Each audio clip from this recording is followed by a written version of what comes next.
Hello everyone, నేను doctor Mounika, consultant fertility expert, 39 hospital, LB Nagar, Hyderabad.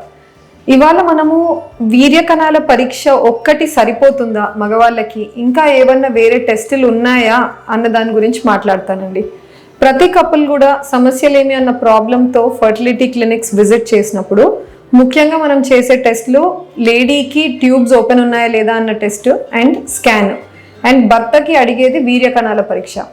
చాలామంది ఏం చేస్తామంటే వీర్య కణాల పరీక్ష చేయించి అదంతా బాగానే ఉన్నట్టయితే ఇంకా ఫర్దర్గా మనం ఏమి ప్రోబ్ చేయము.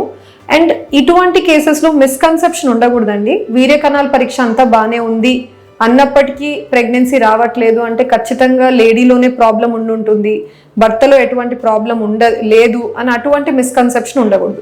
రీజన్ ఇస్, మనం చేసే కణాల పరీక్ష 30% క్లారిటీ మాత్రమే ఇస్తుంది మనకి. ఇది ఏమేమి చెప్తుంది అంటే ఎన్ని కణాలు ఉన్నాయి, ఎన్ని కదులుతున్నాయి, వాటి ఫామ్ కరెక్ట్గా ఉందా లేదా, స్ట్రక్చర్, ఇది మాత్రమే మనం చూస్తున్నాం. మనకు తెలియని విషయాలు 70%. ఏమేమి తెలియదు అంటే ఇప్పుడు కణాలు ఇన్ని కదులుతున్నాయి అన్నప్పుడు ఎంత టైం వరకు కదులుతున్నాయి. కొంతమందిలో ఒక 1-2 అవర్స్ తర్వాత అన్ని చనిపోవచ్చు, ఎగ్ వరకు రీచ్ అవ్వలేకపోతుండొచ్చు ఇన్సైడ్ ద యూట్రస్, న్యాచురల్ ఫినామినన్లో. అదే కాకుండా ప్రతి స్పర్మ్లో కూడా మన సెల్స్లో ఎలా అయితే డిఎన్ఏ మెటీరియల్ ఉంటుందో ఆ స్పర్మ్లో కూడా డిఎన్ఏ ఉంటుంది. ఈ డిఎన్ఏలో బ్రేక్స్ ఏర్పడచ్చు బయట ఎక్స్పోజర్, ఎన్వైరన్మెంట్, కెమికల్స్కి, పొల్యూషన్కి, హీట్కి.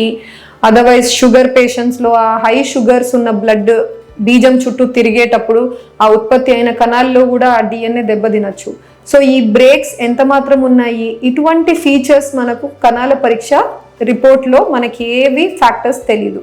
అందుకనే ఎన్నో ఎక్స్ట్రా టెస్ట్ ఉంటాయండి, లైక్ స్పర్మ్ ఫంక్షన్ టెస్ట్ లేదా డిఎఫ్ఐ టెస్ట్. అది నేను ఈరోజు మాట్లాడతాను దాని గురించి. అయినప్పటికీ ఎంత మనం టిల్ ది ఎండ్ వెళ్ళినా కూడా 100% తెలుసుకోవచ్చు అన్న గ్యారంటీ లేదు.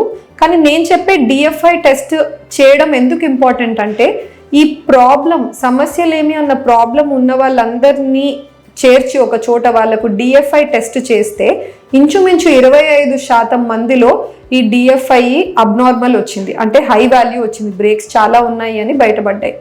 అదే వీర్య కణాల పరీక్ష నార్మల్ వచ్చిన పేషెంట్స్ అందరిలో కూడా డిఎఫ్ఐ క్యారీ అవుట్ చేస్తే వాళ్ళల్లో కూడా 10% మందికి డిఎఫ్ఐ హై రావడం చూసాం.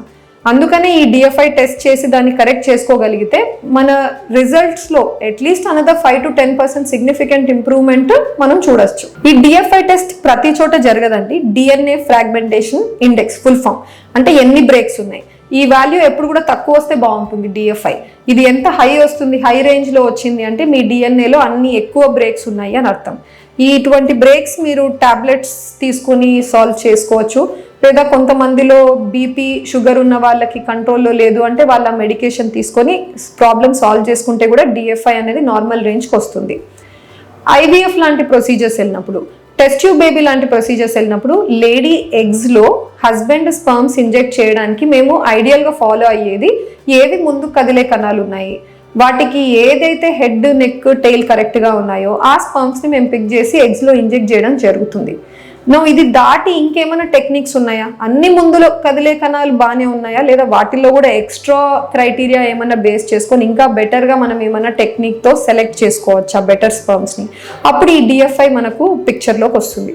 ఈ డిఎఫ్ఐ టెస్ట్ చేసుకొని ఎవరికైతే హై అని వచ్చిందో అటువంటి వాళ్ళు ఎర్లీగా మెడికేషన్ అన్నా తీసుకోవాలి, లేదా ఇటువంటి టెక్నిక్స్కి వెళ్ళినప్పుడు additional sperm selection techniques, max, microfluidics అని కొన్ని ఎక్స్ట్రా ఉంటాయండి టెక్నాలజీ.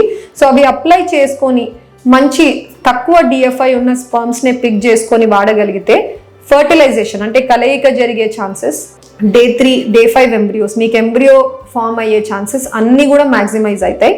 ఇక్కడ వరకే కాదండి, డిఎఫ్ఐ బేరింగ్ తర్వాత కూడా ఉంటుంది. రేపు ఎంబ్రియో ఫామ్ అయిన తర్వాత ఎవరికైతే రిపీటెడ్గా మిస్క్యారేజెస్ వస్తున్నాయో, లేదా రిపీటెడ్గా మంచి ఎంబ్రియోస్ పెడుతున్నప్పటికీ వాళ్ళకి ఇంప్లాంటేషన్ అవ్వట్లేదు, పాజిటివ్ రిజల్ట్ రావట్లేదు అనుకోండి, వాళ్ళల్లో కూడా ఈ డిఎఫ్ఐ టెస్ట్ చేసుకొని సరి చేసుకొని మళ్ళీ నెక్స్ట్ అటెంప్ట్ చేయగలిగితే మనం వాళ్ళకి బెనిఫిట్ ఖచ్చితంగా ప్రొవైడ్ చేసినట్టు ఉంటుంది.